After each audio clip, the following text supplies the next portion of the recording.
بسم اللہ الرحمن الرحیم۔ السلام علیکم۔ آج ہم آپ کے لیے افسانہ لا رہے ہیں محافظ الملک، آواز فاطمہ شفیق، مصنف خدیجہ مستور، پیشکش بک شیئر پاکستان آڈیو لائبریری۔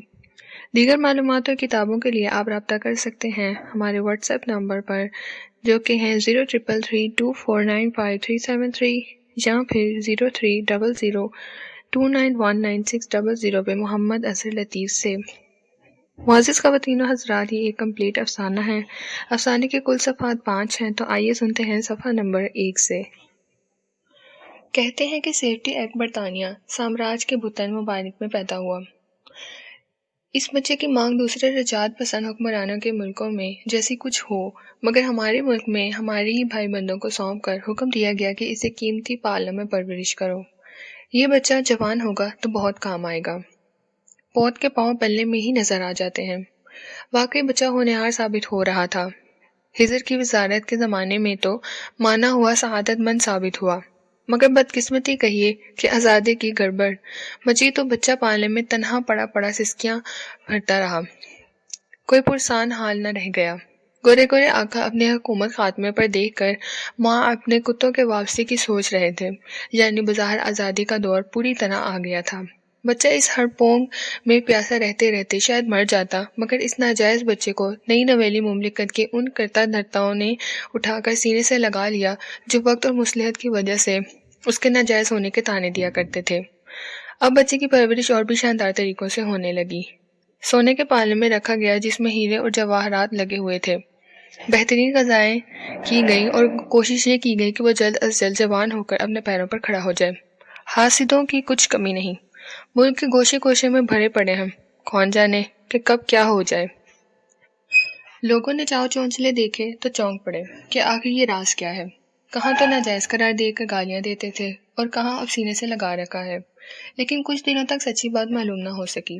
مگر لوگوں کو کیا کہیے، ایسے کھوجی ہوتے ہیں کہ خدا کی پناہ۔ راز صفا معلوم کر لیا، جناب یہ تو اس ناجائز بچے کی حقیقی خلائیں لگتی ہیں۔ ماں مرے ماسی جیے کہ مثل مشہور ہے، وہ کچھ غلط تھوڑا ہی ہے۔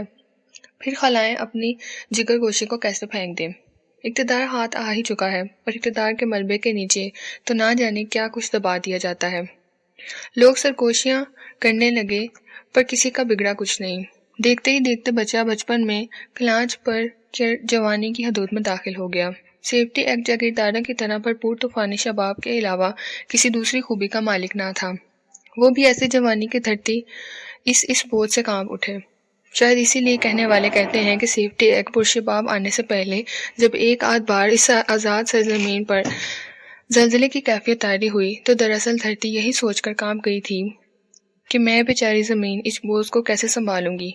مگر کسی نے سچ ہی کہا ہے کہ پھر ڈھنگے شباب سے خدا ہی بچائے، پھر بھلا ایسی باتیں کون سوچتا۔ سیفٹی ایکٹ اپنے مضبوط ہاتھ پاؤں یوں پھیلا بیٹھا کہ پاک زمین کا ایک ایک باسی سوچ میں پڑ گیا۔ سرگوشیاں بڑھیں اور لوگ چیخنے لگے کہ ہٹاؤ اس دیو جیسی ہیبت ناک چیز کو، لیکن کون سنتا۔ کانوں میں تو اقتدار کی روئی ٹھنسی ہوئی تھی۔ پھر یہ بات بھی تو تھی کہ ماں کو غذائیں کھلا کھلا کر پالا تھا، کلیجے سے لگا کر لوریاں دی تھیں، لاڈ لاپوت تھا، بلا آسانی سے قید و بند میں لایا جاتا۔ خالائیں چڑچڑا اٹھتی، اے لو ہمارا لاڈلا جوانی کو جاڑے کی چاندنی سمجھے، واہ کہاں کا انصاف ہے۔ لاڈلا تو گھر کی حفاظت کرتا ہے اور کم وقت بے وقوف چیختے ہیں، یہ پتہ نہیں اسے ہٹا کر کیا کرنا چاہتے ہیں۔ لوگوں کے منہ میں خاک، یوں ہی ہر چیز میں کیڑے نظر آتے ہیں۔ ایسوں کو صدقے کر کے جلا وطن کر دو، اسے کیا ہوگا جو گھر کی حفاظت میں سوائے ایک آدھ بے گناہ بھی کام آ جائے۔ شباب کی آندھی جب تیز ہوئی تو لوگ تنکوں کی طرح اڑنے لگے۔ سیفٹی ایکٹ جس کا جوانی کا نام سیفٹی آرڈیننس رکھا گیا اور خطاب محافظ الملک دیا گیا تھا، ملک کی حفاظت کے سلسلے میں اپنے روزمرہ کے کارناموں کی فہرست بناتا، جرم کرنے والوں کا حال بھی لکھتا اور اپنی قیمتی رہ بھی پھر رات کو بستر استراحت پر جانے سے پہلے اسے دیکھتا خوش ہوتا، اس کے بعد خالاؤں سے دعائیں لیتا اور خوب خرگوش کے مزے لوٹنے لگتا۔ محافظ الملک نے بجلی کے سبز کمکموں کی روشنی میں اپنے آج کے کارناموں کی فہرست پر نظر ڈالی۔ گلی کی ایک چھوٹی سی دکان پر ایک بے حد دبلا پتلا آدمی 6-7 آدمیوں کے ساتھ کھڑا زور زور سے باتیں کر رہا تھا۔ کون کہتا ہے کہ اس زرخیز کرتا زمین میں پر پھوٹ نہیں ہے، زمین سرخیز ضرور ہے مگر اسے ہموار کرنے کی اجازت نہیں۔ یہ یہاں کا پرانا چلن ہے کہ گندم بو اور بھوک کاٹو۔ اس سے زیادہ سننے والا یقین ملک کا وفادار نہیں ہو سکتا۔ اس لیے میں نے آگے بڑھ کر اسے گرفتار کر لیا۔ اس شخص کی باتیں اس زرخیز خطہ زمین کی حد تک کر رہی تھیں جہاں زمین اناج کی ڈیرے اگلتی ہے۔ اس نابکار کو جیل میں ڈالنے سے پہلے پوچھا کہ اب تو سچ بتا دے، کیا تو بھوکا رہتا ہے؟ تو بولا، حضور یہ تو میری صورت بتلا ہی رہی ہے، اور آپ خود ہی غور سے دیکھ لیجئے کہ میری صورت پر اس طرح گندم نہیں برس رہا ہے جس طرح آپ کے۔ آدمی یقیناً گستاخ ہے اور ملک کے لیے خطرناک۔ مزدوروں کا ایک زبردست ہجوم تھا اور مزدور رہنما گلا پھاڑ پھاڑ کر تقریر کر رہا تھا، لوگوں اپنی اجرتوں میں اضافہ کرائے بغیر دم نہ لو، حکومت کو اپنے بچوں کی تعلیم و تربیت کا ذمہ دار ٹھہراؤ، اپنی رہائش کے لیے حکومت سے مکان مانگو۔ تم جن ڈربوں میں رہتے ہو آخر ان میں کتنے دن جی سکو گے؟ تم کس طرح اطمینان کے ایک سانس لے سکو گے؟ اور اگر حکومت تمہارے مطالبات پر کان نہیں دھرتی تو اس سے ہوا میں متملک رہنے اور خاک پھانک کے زندہ رہنے کے گر معلوم کر دو، ورنہ معاملہ کافی خطرناک تھا۔ یہ لیڈر یقیناً سب سے زیادہ ذلیل خیز ہے۔ اگر عوام کو تحت الاسرا میں پہنچانے کے لیے حکومت کا ساتھ دے گا تو ایسے بے ڈنگے پن سے کہ چند ہی دنوں میں اپنا اور حکومت دونوں کا منہ کالا کرا دے، اور اگر سچ مچ عوام کے ساتھ ہے تو حکومت کے تخت کی سلامی انشور کرانے کے بعد بھی غیر محفوظ ہی رہے۔ چار چار ٹکے کے آدمیوں سے حکومت جیسی باوقار ہستی پر غلاظت اچھلوائے۔ اب حد ہے کہ بیچاری حکومت پرانے مکان گروا کر جو نہیں بنوا رہی ہے، تو کیا اس نے امیروں کی چھاپ لگا دی ہے کہ رہیں گے تو وہیں رہیں گے؟ خدا توفیق دے تو یہ 4 ٹکے والے بھی کرایہ ادا کریں اور رہیں۔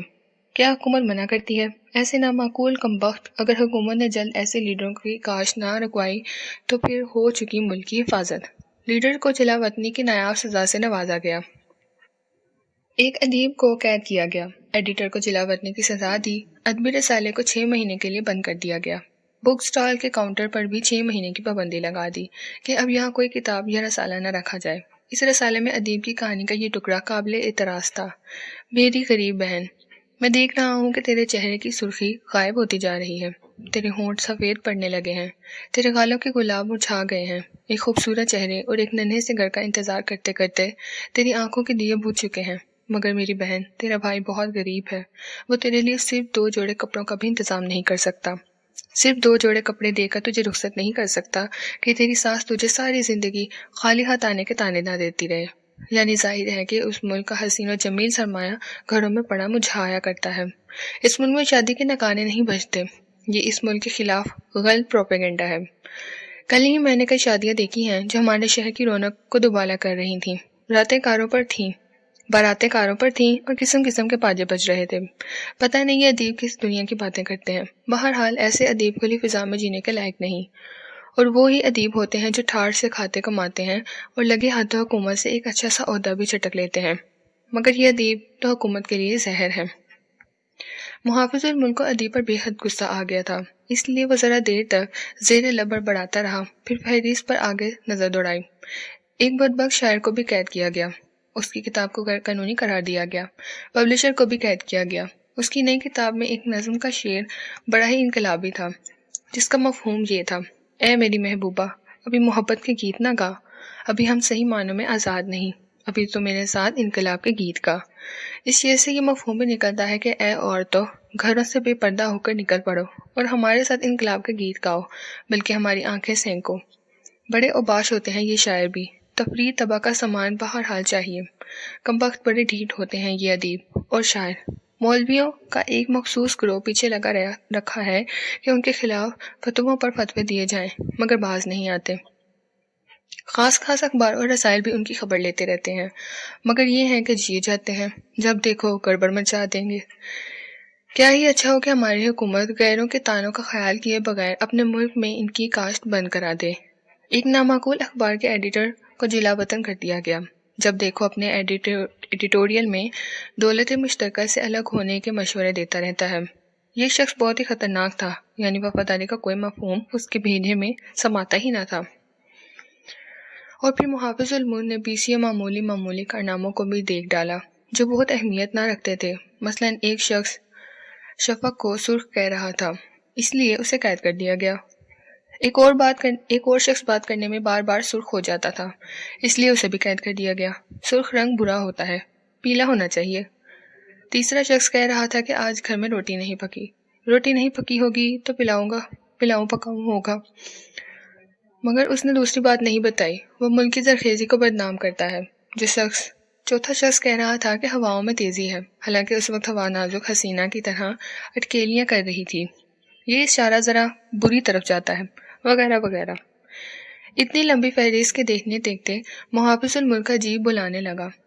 تھکان سے جمائیاں آنے لگی۔ آج تو اگلے پچھلے سارے کارناموں کے ریکارڈ ٹوٹ گئے تھے۔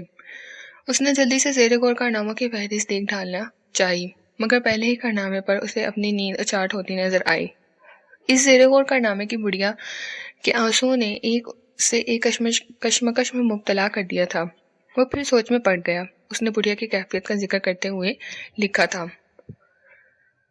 وہ ایک بالکل بوڑھی گھوسٹ عورت تھی، مگر اس کی آواز میں بڑا دم تھا۔ بیچ بازار میں اس نے چیخ چیخ کر لوگوں کو جمع کر لیا تھا اور کہہ رہی تھی، لوگوں، میں لٹ گئی، میں بڑھیا مہاجر ہوں، میرے 4 بیٹے فساد میں مارے گئے، میرا صرف ایک بیٹا بچا تھا جو ڈلیاں ڈھو ڈھو کر اس بوڑھی جان کا پیٹ پالتا تھا، مگر اسے بھی گرفتار کر کے 6 مہینے کے لیے قید کر دیا گیا ہے۔ مجھے معلوم ہوا ہے کہ میرے بچے کو قید کرنے والا سیفٹی ہے، مجھے اس سے ملاؤ، میں اس سے پوچھوں گی کہ میرے لال نے، میری دولت نے اس کا کیا بگاڑا تھا۔ لوگ کہتے ہیں کہ تمہارا بیٹا روٹی مانگنے والوں کے گروہ میں اسے پکڑا گیا تھا، مگر مجھے کوئی بتائے کہ میرا بیٹا روٹی مانگ سکتا تھا؟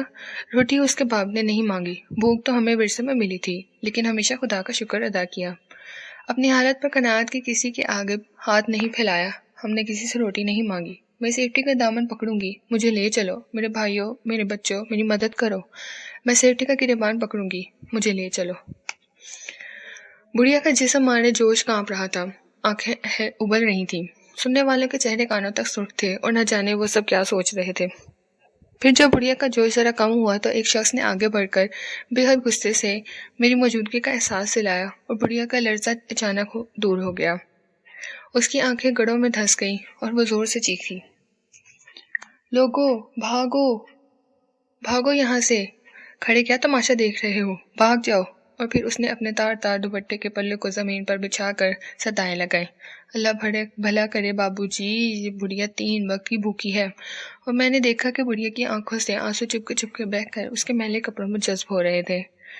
بڑھیا یقیناً ملک کی حفاظت کے سلسلے میں روڈا ثابت نہیں ہو سکتی کیونکہ وہ بزدل ہے، مگر اس کے آنسو ضرور خطرناک تھے کیونکہ وہ ایک نڈر مجمع نے دیکھے تھے اور نہ جانے کتنے ہی ایسے اور انسان بھی دیکھیں گے، پھر ناممکن ہے کہ وہ ان پر اثر نہ لیں۔